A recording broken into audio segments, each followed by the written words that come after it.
Hello everyone, welcome to the video lecture of this course Finite Element Method. So this is the third lecture of the second module, which is related to one-dimensional problems. So in the earlier lecture we have discussed the concept of the shape function or interpolation function, which is denoted by capital N, and there we have seen the equation for the displacement matrix. After that we have discussed the concept of the stiffness matrix, and there we have seen one derivation and how to find the stiffness matrix equation. So based on those concept and formula of the stiffness matrix and shape function, today we will discuss some numerical. So let us start this lecture.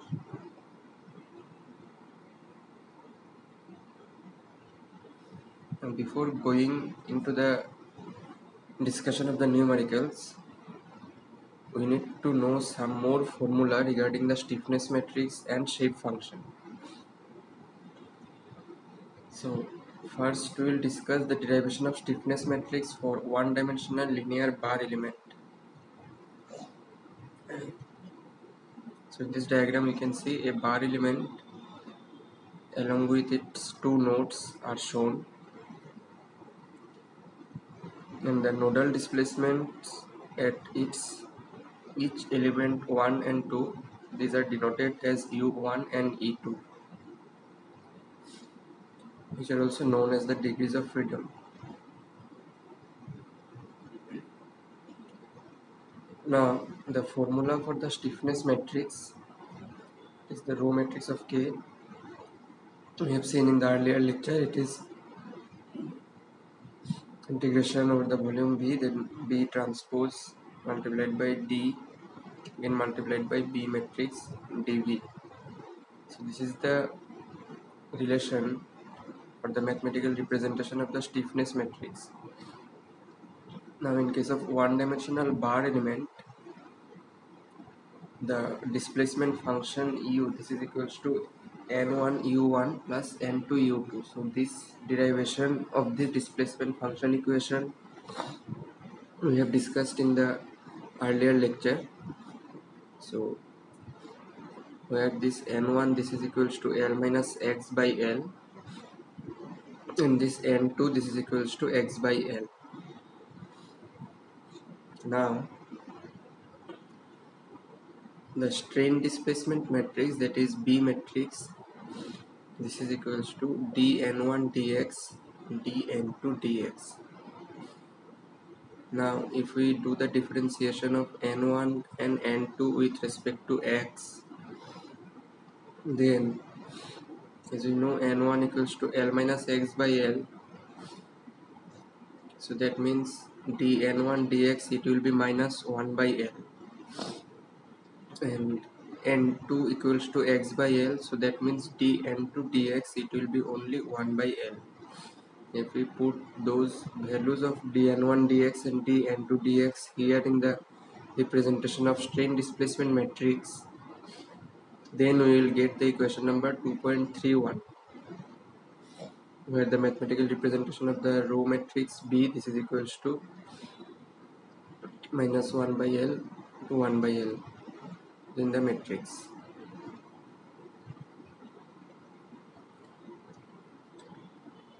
So this is our equation number 2.31. Now what will be the B transpose? It will be one column matrix, within that minus 1 by L and 1 by L. This is our equation number 2.32.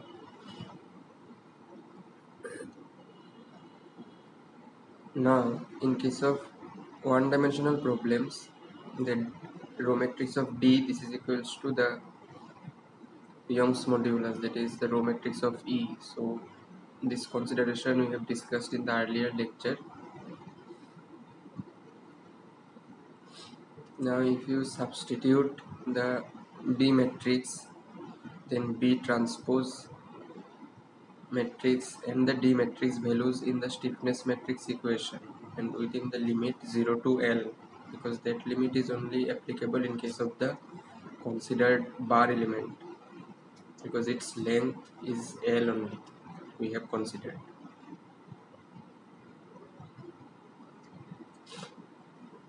So now the K matrix equation, it will be integration 0 to L, then the column matrix of B, this is equals to, within the column matrix, minus 1 by L multiplied by E, and multiplied by minus 1 by L into 1 by L dV. Now if we do the matrix multiplication here, then we will be getting this equation, that is integration 0 to L 1 by L square, then minus 1 by L square, then minus 1 by L square, 1 by L square within the matrix multiplied by E dV. So this is the result of the matrix multiplication, where column matrix and row matrix, these are there. So that means there is a matrix of 2 by 1 and another matrix of 1 by 2, then ultimately the resultant matrix will be of 2 by 2, the row and column. So this concept of matrix multiplication is familiar to us.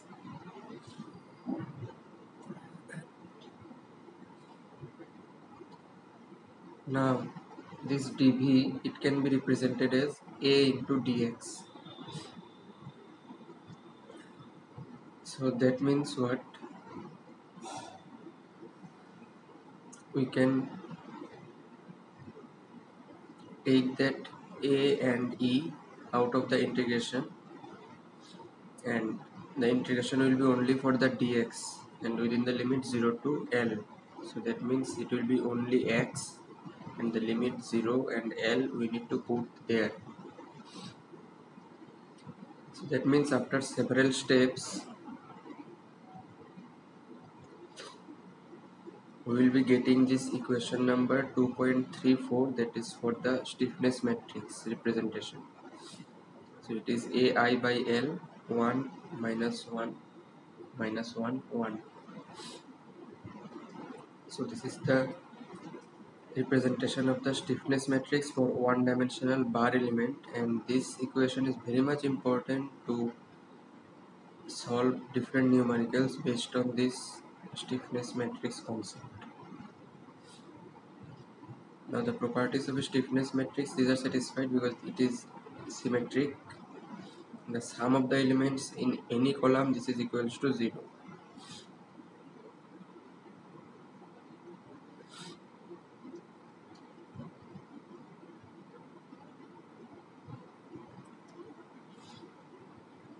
Next, we are having the derivation of finite element equation for one-dimensional linear bar element.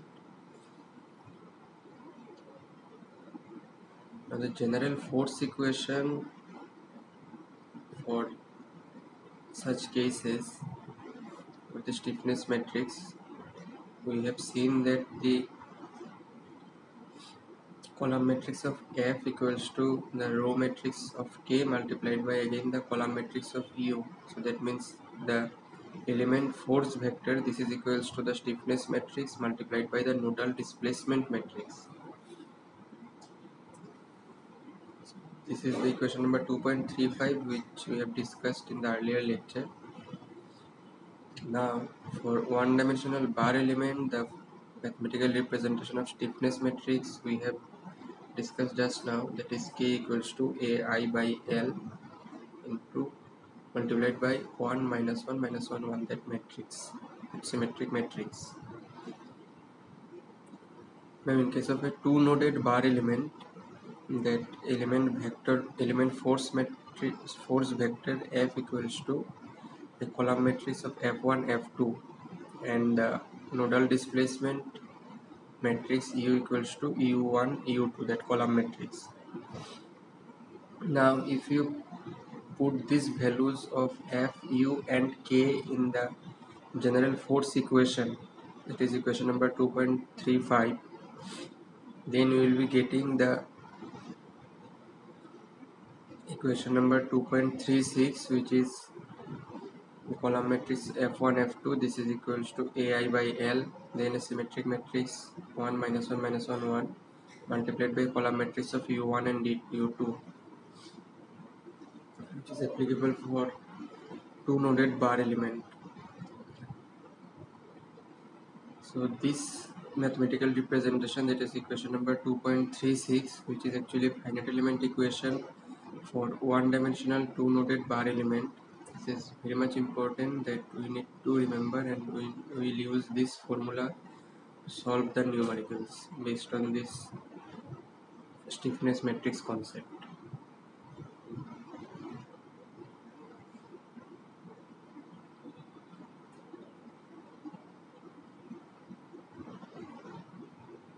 Next, we are having the assembling the stiffness equations for or global equations.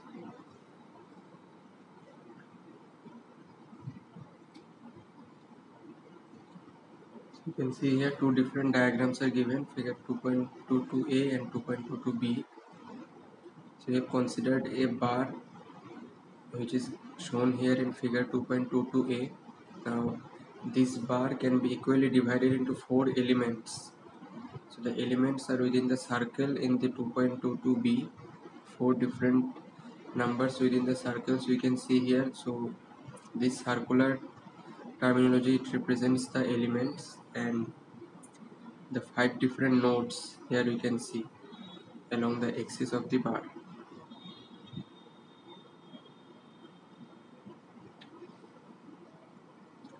So that means this bar is having four elements and with five nodes.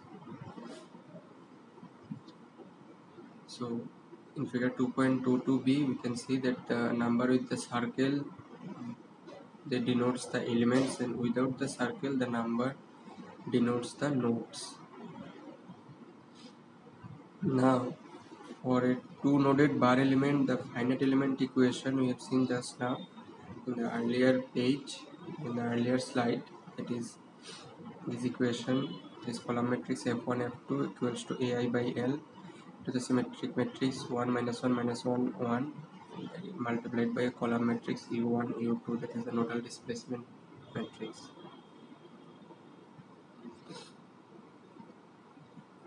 Now for the element 1, we are having two different nodes 1 and 2.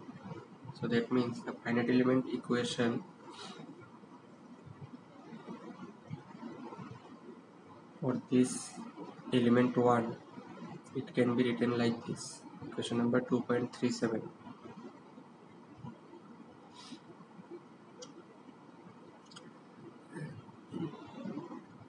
Then for element number 2, the nodes are actually 2 and 3. So that means the finite element equation for this case, it can be written like this. That is the vectors, force vectors, they will be f2 and f3, and the nodal displacement matrix here will be u2 and u3 based on the numbering of the nodes at the end of the elements. And accordingly, in case of the symmetrical matrix, we need to identify the matrix. It is the first one, it will be A22, then A23, then A32 and A33. So in this manner we need to identify the matrix, stiffness matrix actually. Then in case of element 3, you can see that the nodes are actually 3 and 4. So corresponding to that, the finite element equation can be written as the column matrix of f3 and f4. Then this is equals to ai by l, then the symmetrical matrix, which is multiplied by the nodal displacement matrix of u3 and u4. So here also you can see in case of this equation number 2.39, in case of the symmetrical matrix, we have written that a33, a34, a43 and a44. So based on the element and nodes, we need to write the finite element equation accordingly. In the similar manner for element number 4, where we are having the nodes 4 and 5, we can form the finite element equation and we can write the expression as equation number 2.40. Now if we assemble all these four equations for the four different elements along with their five different nodes, so ultimately we will be getting this equation which we can see here. It is the, in case of the force vector, we will be having from F1 to up to F5. Then the symmetric matrix, it will be one 5 by 5 matrix. Here you can see that within that 5 by 5 matrix, like the A13, A14, A15, these were not there. So for those cases we will write the 0. So in the similar manner, like A51, A52, A53, those parts were not there in the matrix, so those parts need to be fulfilled by writing 0, and this will be multiplied by the nodal displacement matrix. So there it will be U1, U2, U3, U4 and U5. So this is the formation of the finite element equation for a 4 element and 5 node matrix.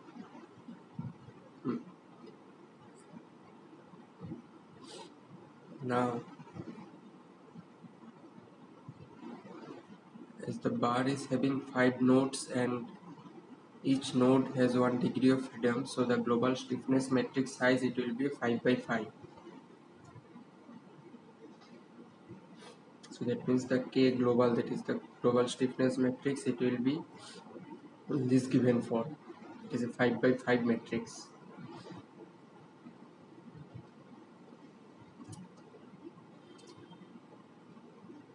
Next we are having the load or force vector.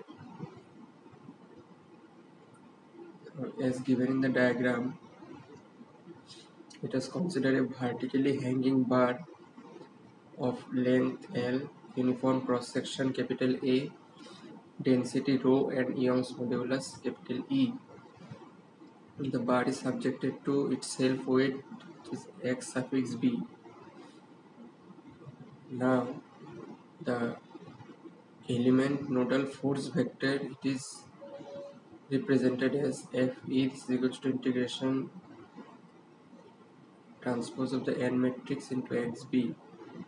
This is the mathematical representation of the element nodal force vector. Now the self weight due to the loading force, this is equals to xb equals to rho a dx. This is our equation number 2.42. Now for any one-dimensional bar element, the displacement function can be represented as u equals to n1 u1 plus n2 u2, where n1 and u2, these are the shape functions, the interpolation functions.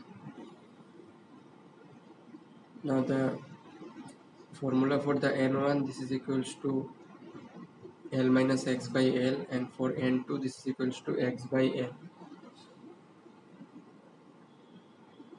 So that means the n matrix and the n transpose matrix, it can be written like this.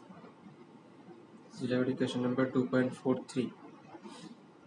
Now if we substitute the value of n transpose matrix and xb, which is the self weight of the bar, in the first equation, that is equation number 2.41, then ultimately we are getting the value of Fe. This is equals to rho a, then within the column matrix L by 2, L by 2.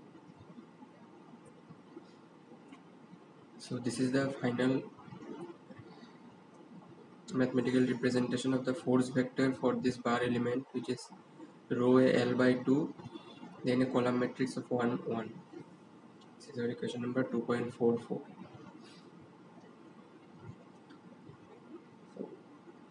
Based on these different concepts of the stiffness matrix, then finite element equation for one-dimensional bar element, then the formation of this stiffness matrix when we break down a element, a single bar element in a 4 element 5 node shape, then how to form the 5 by 5 global stiffness matrix and the mathematical representation of the force vector.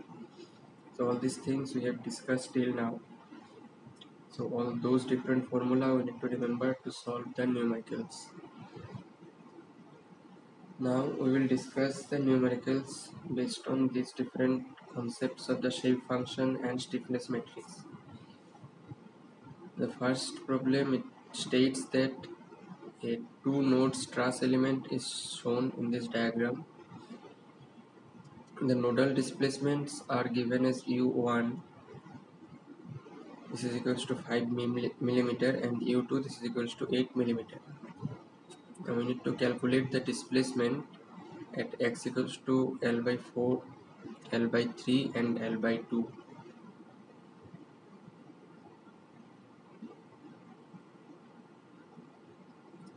So how to proceed in this numerical?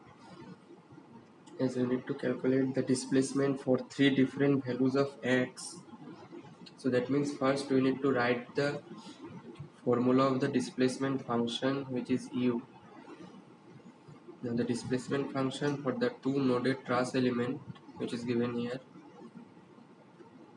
So that formula u equals to n1 u1 plus n2 u2, where n1 is equals to L minus x by L and n2 this is equals to x by L. So these are the shape functions or the interpolation functions. So that means if we put the value of n1 and n2 in the final equation of u, so u will be L minus x by L into u1 and plus x by L into u2. So this is our equation number 1. Now if we put here in equation number 1 that x equals to L by 4 and u1 equals to 5 and u2 equals to 8, those conditions which are given in the numerical, then after several steps we will be getting the value of u, this is equals to 5.75 millimeter at x equals to L by 4. So this is the value of the nodal displacement at x equals to L by 4. So in this similar manner we need to find the value of the nodal displacement. So for the second case, when x equals to L by 3, then u1 equals to 5 millimeter and u2 equals to 8 millimeter. So in that case we need to put the value of x as L by 3 in the earlier equation. Then instead of u1 we will put 5 and instead of u2 we will put 8. So putting all these values after 2 or 3 steps we will be getting the value of the nodal displacement, which is actually 6 millimeter. So that value of the nodal displacement as 6 millimeter we are getting when x equals to L by 3. So following this similar method, when x equals to L by 2 and u1 equals to 5 millimeter and u2 equals to 8 millimeter, if we put these conditions in the displacement function equation, then we will be getting the value of the displacement function, this is equals to 6.5 millimeter, and that value is coming for x equals to L by 2. So these are the procedure to solve the displacement for the given conditions of u1, u2 and the values of x equal as L by 2, L by 3 and L by 4. So what we have done here, we have just written the formula of the displacement function for the two noded trace element. It is for the bar element here. So that formula is actually known to us, which is u equals to n1 u1 plus n2 u2. Now the values of this n1 and u1, that is the shape function or the interpolation function, we need to write in this equation, where n1 equals to l minus x by l and n2 equals to x by l. That means our equation number 1. Now after getting this equation number 1, we have used the three different conditions which are given in this numerical to calculate the displacement. So for x equals to L by 4, u1 5 millimeter and u2 8 millimeter, we have got the value of the displacement function as 5.75 millimeter. Then at x equals to L by 3, u1 as 5 millimeter and u2 as 8 millimeter, we have got the value of the displacement function as 6 millimeter. Then at x equals to L by 2, u1 is 5 millimeter and u2 at 8 millimeter, we have calculated the value of the displacement function as 6.5 millimeter. So that means if you can remember the formula of the displacement function only, then we can easily solve such numerical. Let us discuss the next numerical. A one-dimensional bar is shown in this figure 1. Now we need to calculate the shape function n1 and n2 at point P. The second part is given if u1 equals to 3 millimeter and u2 equals to minus 5 millimeter, then calculate the displacement u at point P.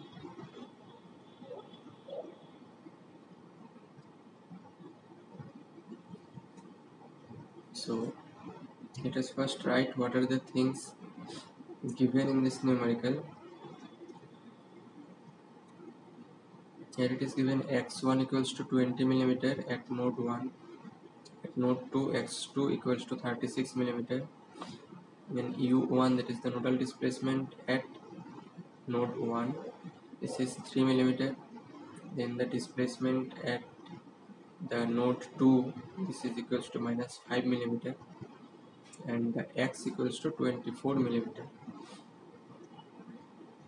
Now in the middle of this bar element, we can see a point P is given. So we need to find the value of the shape function n1 and n2 at this point P. And we need to also calculate the displacement u at this point P when u1 is 3 millimeter and u2 is minus 5 millimeter.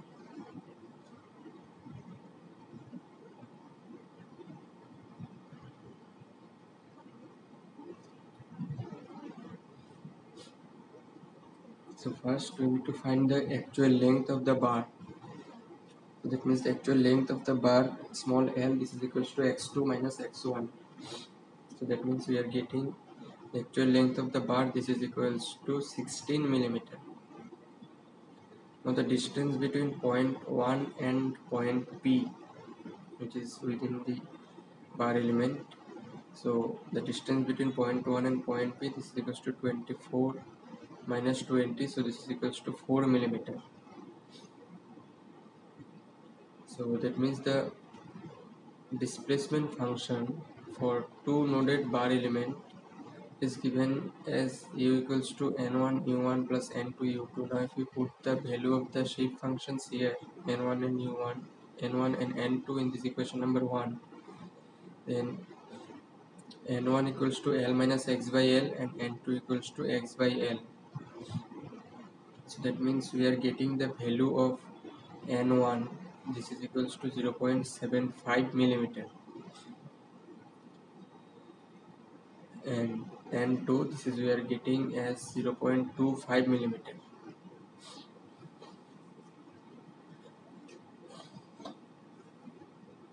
Now if we put the values of n1, n2, u1 and u2 in the main equation of the displacement function, which is our equation number 1, then after two steps we are getting the value of the displacement, which is only 1 millimeter at the point P.